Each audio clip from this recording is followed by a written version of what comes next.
Ciphers of Time, Awakening the Legacy. Chapter 18, The Immortal Duo. The ancient trees of Kripa's camp seemed to shrink back, whispering age-old secrets as the air thickened with a sense of impending doom. Kripa stood resolute, his eyes locked on the figure that materialized from the shroud of dusk, the immortal Ashwathama, flanked by his formidable troops and the ever-loyal Vishwa. Kripa's gaze borne to his nephews, recognizing the turbulent storm of emotions that swirled within Ashwathama, the anger that had simmered through eons, the resentment heavy as chains, and a sorrow so profound it seemed to claw at the very edges of the immortal's aura. Their meeting was not just a clash of wills, but of histories intertwined, fates colliding after centuries apart. As both sides took their positions, the stillness charged with an electric tension. It crackled around them, unseen energies dancing between gnarled branches and over the rugged terrain. Kripa could feel the power emanating from Ashwathama, raw and untamed, scorching the air with its intensity.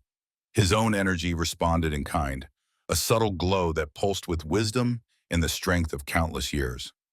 Ashwathama's eyes, dark and piercing, scanned the campsite with predatory focus.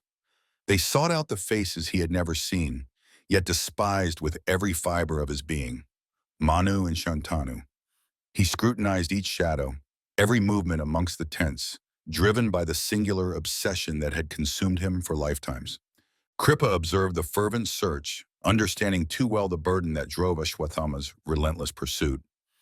And yet, the old sage's heart ached for the man who, despite being caught in the tangles of his own curse, was still family. Kripa knew the brothers were far from here, hidden away from the wrath that now descended upon their sanctuary. With a silent command, the warriors of both camps readied their weapons, ancient spells woven into the very metal of their swords and spears. The air hummed with the promise of violence, each side poised for the cataclysm that would soon erupt. Kripa's lips parted in a silent prayer for the safety of those absent souls, hoping against hope that Manu and Shantanu would remain untouched by the havoc about to unfold. Centuries have passed, Kripa began, the faintest trace of mockery lacing his voice, and still no joy in seeing your uncle. Your eyes dart about, searching. What is it that has you so tense, Ashwathama? The sarcasm landed with the impact of a physical blow upon the already enraged immortal. Ashwathama's stance grew rigid, his fingers twitching as if they longed to grasp at the hilts of phantom weapons. His voice emerged from him like gravel scraping against roughened steel. Where are they? Who? Kripa feigned ignorance, tilting his head slightly as if puzzled by the inquiry. Are you searching for innocent unborn children to harm, like you tried with Uttara? He opened a wound within his nephew, citing the incident from Kurukshetra war. Ashwathama's fury reached a boiling point. His shout cut through the tension, resonating with the power of his immortal being. I killed them as part of my oath to my king. I was only being loyal to my duty. And now enough of your cunning humor. Tell me where they are, or I swear, uncle or not, you'll force my hand. Kripa remained composed, though he felt the whispers of impending doom. He had played this game of words and wits before, but never with stakes so high, and never against a foe so consumed by vengeance. Your loyalty, Kripa mused quietly, almost to himself, has always been as unwavering as it is blind. His eyes locked onto Ashwathama's once more. But there are no children here for you to prove it to, only warriors ready to stand against your misplaced wrath. Ashwathama's lips curled into a snarl, his body language promising that words would soon give way to actions far more dire. Kripa's posture remained unaffected by the tension swirling around him, his voice a still pond amid the tumult of the impending storm. There is no one here, he said in measured tones, betraying none of the concern coursing through him.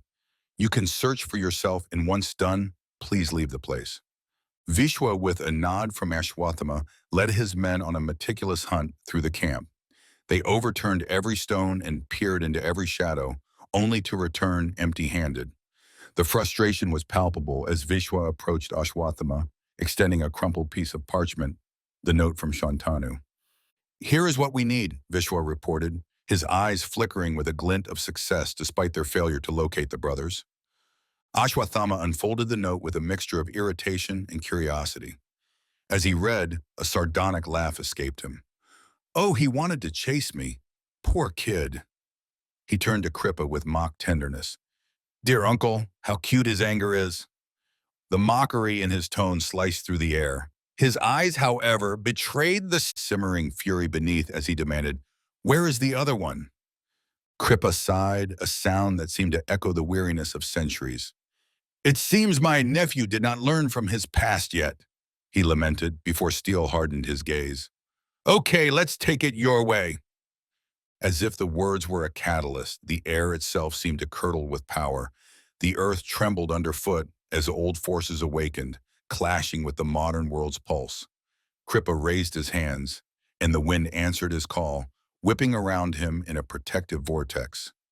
Across from him, Ashwathama's aura crackled with electricity, his hands glowing with a menacing light that promised devastation. The battle erupted like a volcano long dormant. Kripa's allies, warriors of old bound by duty and honor, brandished weapons that shimmered with enchantments. Metallic clangs echoed through the battleground as swords met shields, the sound punctuated by gunshots from all directions. The clash of ancient and modern weaponry created a chaotic cacophony that drowned out all other noise. Ashwathama's every movement was precise, every blow fueled by the wrath of eons. His troops, an assembly of loyalists bound by dark oaths, fought with a ferocity matching their leaders. They wielded powers drawn from the depths of myth, a tapestry of skills that defied time and belief. Amidst the chaos, the elements themselves became combatants. Fireballs hurled across the field, met with torrents of water conjured by Kripa's side. The ground cracked open, releasing twisting plants that trapped those unaware, and sharp gusts of wind became slicing blades in the air. Each warrior fought with the desperation of those who knew this could be their final stand. For every spell cast, for every sword swung, there was a counter, a parry, a shield raised in defiance. The clash of wills was as intense as the clash of arms. Kripa's warriors, though valiant and skilled in age-old techniques, were outnumbered and began to falter under the relentless onslaught of Ashwathama's forces. The ground was littered with the fallen, their bodies telling silent tales of bravery undone by insurmountable odds. Kripa himself fought with a divine fury, each of his strikes infused with centuries of wisdom and strength. He summoned barriers of light that shimmered in the air, attempting to shield his dwindling number of comrades from the dark magic hurled by Ashwathamas. Yet, even as he cast these protections, they were shattered by the thunderous blows of his enemies. The desperation was palpable among Kripa's ranks. Eyes wide with resolve, they knew this could be their last stand. Their determination was mirrored on the faces of their adversaries, who believed in the righteousness of their wrathful leader's quest. Amidst the clashing of enchanted steel and the roar of battling spells, Kripa caught sight of one of his youngest protégés, a boy not much older than Shantanu, being struck down by a shadowy figure. The boy's eyes met Kripa's own, an echo of a plea for mercy or perhaps forgiveness, before closing forever. In that moment, Kripa's heart tightened with anguish. Amidst the chaos of battle, a sharp realization pierced through his mind. More lives, more souls, were slipping away from him like grains of sand, and the looming possibility of Manu's return weighed heavily on his mind.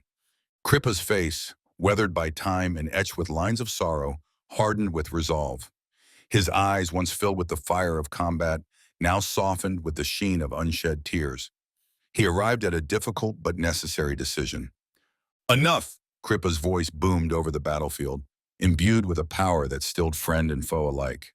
"I yield," he declared, standing tall amidst the carnage, his staff raised not in defiance, but in surrender. A heavy silence descended, broken only by the labored breaths of the tired and injured. The immortal who had seen the rise and fall of empires, who had counseled heroes and kings, prepared to surrender if it meant saving his remaining followers, and preserving hope for Manu to pursue Shantanu. Ashwathama's towering form loomed over the kneeling Kripa, his armor glinting ominously in the waning light. The air around them was thick with the stench of blood and the remnants of magic that still crackled like static. Leave them all. Kripa's voice broke the tense silence, his words cutting through the battlefield's aftermath with a calm that belied the chaos around them. I really don't know where they are. One left with a note, and the other went to search for him. Suspicion flared briefly in Ashwathama's eyes, but the truth of Kripa's words resonated with a clear ring. With a gesture, the immortal warrior signaled his men. They moved forward and secured Kripa's arms with chains.